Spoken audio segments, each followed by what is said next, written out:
TNPSC academy Villupuram சார்பா உங்களை வரவேற்கிறேன். அச்சா, யோசிச்சு பாருங்களேன். அரசாங்கம் ஒரு திட்டத்தை காகிதத்துல கொண்டு வராங்க.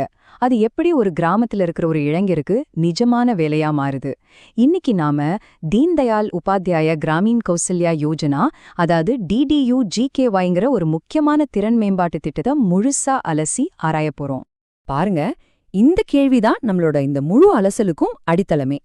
ஒரு பாலிசி ஒருத்தரோட வாழ்க்கையை எப்படி மாத்துதுங்கிற அந்த பயணம் இருக்கே, அது ரொம்பவே சுவாரஸ்யமானது. வாங்க, இதுக்குள்ள என்ன இருக்குன்னு ஒன்னொன்னா பார்க்கலாம்.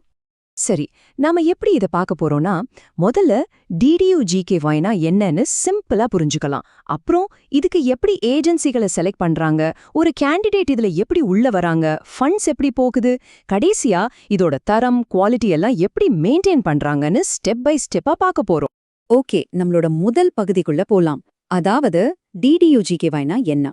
எந்த ஒரு ஸ்கீமை பத்தி தெரிஞ்சுக்கிறதுக்கு முன்னாடியும் அதோட நோக்கம் என்ன, குறிக்கோள் என்னன்னு தெரிஞ்சுக்கணும் இல்லையா? வாங்க, அத முதல்ல பாத்துரலாம். சிம்பிளா சொல்லணும்னா DDU-GKYங்கிறது கிராமப்புற வளர்ச்சி அமைச்சகத்தோட ஒரு ஸ்கீம். இது வெறும் ஒரு ட்ரைனிங் ப்ரோக்ராம் மட்டும் கிடையாது. இது ஒரு பிளேஸ்மெண்ட் லிங்க்டு ப்ரோக்ராம். அதாவது பயிற்சி கொடுத்துக்க அப்படியே விட்டுற மாட்டாங்க. கிராமப்புற ஏழை இளைஞர்களை தேர்ந்தெடுத்து அவங்களுக்கு தேவையான திறன்களை கொடுத்து அவங்க பொருளாதார ரீதியா தற்சார்பா நிக்கிறதுக்கும் உலகளாவிய வேலைவாய்ப்புகளுக்கு தகுதியானவங்களா மாத்துறதுக்கும் இது ஒரு முயற்சி. சொல்லப்போனா அவங்க வாழ்க்கைக்கு ஒரு புது வழியை காட்டுது. இப்போ TNPSC மெயின்ஸ் எழுதுறவங்களுக்கு இது ரொம்ப ரொம்ப முக்கியமான பாயிண்ட்ஸ். இந்த ஸ்கீமோட முதுகெலும்பே இந்த 5 விஷயம்தான். கவனிங்க. 1, 70% கட்டாய வேலைவாய்ப்பு. இதுதான் இந்த ஸ்கீமோட ஹைலைட். ட்ரைனிங் கொடுக்கறதோட நிக்காம 100 பேர்ல 70 பேருக்கு கண்டிப்பா வேலை வாங்கி கொடுக்கணும். 2, பின்தங்கிய பிரிவினருக்கு முக்கியத்துவம். அதாவது SC, ST, பெண்கள், சிறுபான்மையினருக்கு முன்னுரிமை கொடுக்கறாங்க. 3, தேர்ட் பார்ட்டி அசஸ்மெண்ட். பயிற்சி முடிஞ்சதும் சம்பந்தமில்லாத ஒரு வெளி அமைப்பு தான் சர்டிபிகேட் கொடுக்கும். அப்பதான் தரம் கரெக்டா இருக்கும். 4, வேலை கிடைச்சதுக்கு அப்புறமும் சப்போர்ட். வேலை கிடைச்சாலும் 1 வருஷத்துக்கு அவங்கள ட்ராக் பண்ணி ஏதாவது பிரச்சனையானு பாப்பாங்க. கடைசியா மினிமம் சேலரி கேரண்டி. அந்தந்த மாநிலத்தோட குறைந்தபட்ச சம்பளம் எவ்வளோ இருக்கோ அது கண்டிப்பா கிடைக்கணும். இந்த 70% பிளேஸ்மெண்ட்ங்கிற ஒரு பாயிண்ட் தான் இந்த திட்டத்தை மத்த எல்லா திட்டங்கள்ல இருந்தும் தனியா தூக்கி நிறுத்துது. ஓகே, ஸ்கீமோட நோக்கம் என்னன்னு இப்ப நமக்கு தெரியும். ஆனா இந்த ட்ரெயினிங்க யாரு கொடுப்பா? அந்த நிறுவனங்களை கவர்மெண்ட் எப்படி செலக்ட் பண்ணுது? அது ஒன்னும் சாதாரண விஷயம் இல்லைங்க. அது ஒரு பெரிய சவாலான ப்ராசஸ். வாங்க அத பத்தி பாப்போம். இது சும்மா ஒரு அப்ளிகேஷன் ஃபார்ம் ஃபில் பண்ணி கொடுக்கற மாதிரி இல்ல. பாருங்க, பல கட்டங்கள் இருக்கு. முதல்ல அப்ளிகேஷன், அப்புறம் 10 நாள்ல ஒரு ஸ்கிரீனிங், அதுக்கப்புறம் 30 நாள்ல குவாலிட்டியை செக் பண்றது, அப்புறம் கமிட்டி அப்ரூவல், கடைசியா தான் MOU சைன் பண்ணுவாங்க. இதுல முக்கியமா கவனிக்க வேண்டியது, ஒவ்வொரு ஸ்டெப்புக்கும் டைம் லிமிட் இருக்கு. இது மூலமா மொத்த ப்ராசஸும் ரொம்ப டிரான்ஸ்பரண்டா நடக்குது. இந்த 25,000 ரூபாய், இது திரும்ப கிடைக்காத கட்டணம். இது எதுக்குன்னு நினைக்கிறீங்க? சும்மா ஏதோ ஒரு நிறுவனம் உள்ள வந்துடக்கூடாது. இந்த திட்டத்தை செயல்படுத்துறதுல அவங்க எவ்வளோ சீரியஸா இருக்காங்கன்னு செக் பண்றதுக்கான ஒரு ஃபில்டர் மாதிரி தான் இது. இங்க பாருங்க, இந்த ஏஜென்சிகளை 4 வகையா பிரிக்கிறாங்க. இதுல எல்லாருக்கும் ஒரே மாதிரி ப்ரையாரிட்டி கிடையாது. இந்த A கேட்டகரியில இருக்க கேப்டிவ் எம்ப்ளாயர் இருக்காங்களே, அவங்களுக்கு தான் முதல் இடம். ஏன்னா இவங்க ட்ரைனிங் கொடுத்து அவங்க கம்பெனிலேயே இல்லைன்னா அவங்களோட துணை நிறுவனங்கள்லே வேலையும் கொடுத்துருவாங்க. சோ அங்க பிளேஸ்மெண்ட்ங்கிறது 100% கேரண்டி. அதனால தான் அவங்களுக்கு ஃபர்ஸ்ட் ப்ரையாரிட்டி. இது வரைக்கும் நம்ம ஏஜென்சிகளை பத்தி, அப்ரூவல் ப்ராசஸ் பத்தி பார்த்தோம். சரி, இப்போ இந்த திட்டத்தோட உண்மையான ஹீரோக்கள் பக்கம் வருவோம். அதாவது பயனாளிகள். ஒரு கிராமத்திலிருந்து வர்ற ஒரு இளைஞர் எப்படி ஒரு ப்ரொஃபஷனலா மாறுறாரு, அவரோட பயணத்தை இப்போ ட்ராக் பண்ணலாம். இதுதான் ஒரு கேண்டிடேட்டோட முழு பயணம். முதல்ல அவங்கள கௌஷல் பஞ்சி போர்ட்டல் மூலியமா அடையாளம் கண்டு சேர்ப்பாங்க. அப்புறம் ட்ரைனிங்குக்கு முன்னாடி, நடுவுல, பின்னாடின்னு எல்லா ஸ்டேஜ்லயும் கவுன்சிலிங். வெறும் டெக்னிக்கல் ஸ்கில்ஸ் மட்டும் இல்ல, சாஃப்ட் ஸ்கில்ஸ், IT, இங்கிலீஷ்னு எல்லாமே சொல்லி தராங்க.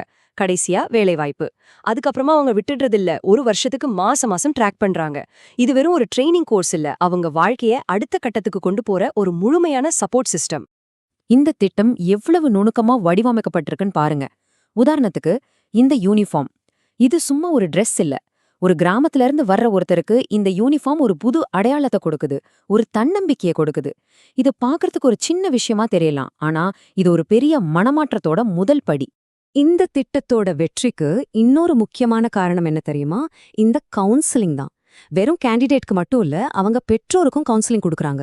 எதுக்குன்னா சரியான முடிவெடுக்க, ட்ரெய்னிங்ல வர சவால்களை சமாளிக்க, இன்டர்வியூக்கு தயார் பண்ண, இப்படி எல்லா கட்டத்திலயும் அவங்களுக்கு ஒரு மென்டார் மாதிரி கூடவே இருக்காங்க. இதனால தான் பாதியில நிக்கிறவங்களோட எண்ணிக்கை ரொம்பவே குறையுது. சரி, இவ்ளோ விஷயங்கள் பண்றாங்களே, இதுக்கு பணம் எங்க இருந்து வருது? எப்படி செலவு பண்றாங்க?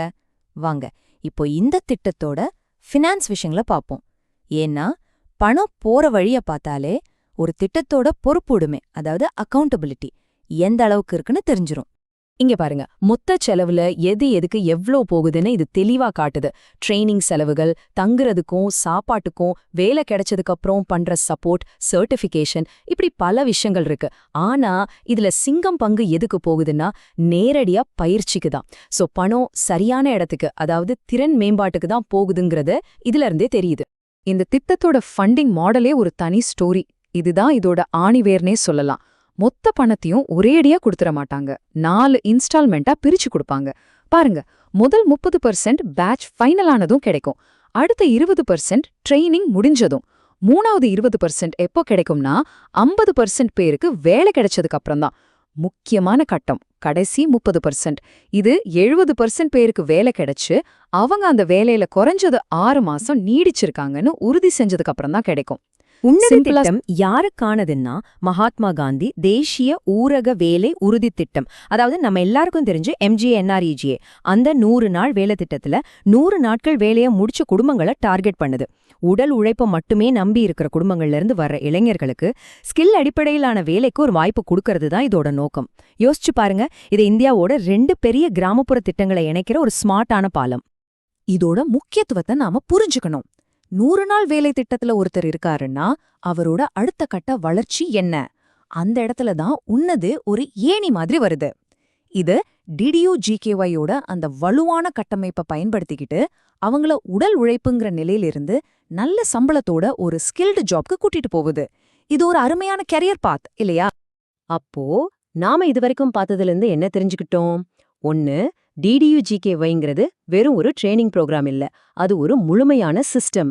2, இதுக்கு சரியான PIஐகளை ரொம்ப கவனமா செலக்ட் பண்றாங்க. 3, இதுல சேர்றவங்களுக்கு ட்ரெய்னிங், கவுன்சிலிங்னு எல்லா சப்போர்ட்டும் கிடைக்குது. 4, மினிமம் சேலரியோட 70% வேலைவாய்ப்பு கேரண்டி இருக்கு. கடைசியா இந்த சிஸ்டம் உன்னதி மாதிரி மத்த திட்டங்களுக்கும் ஒரு அடித்தளமா இருக்கு. கடைசியா இந்த ஒரு கேள்வியோட நான் முடிச்சுக்கிறேன்.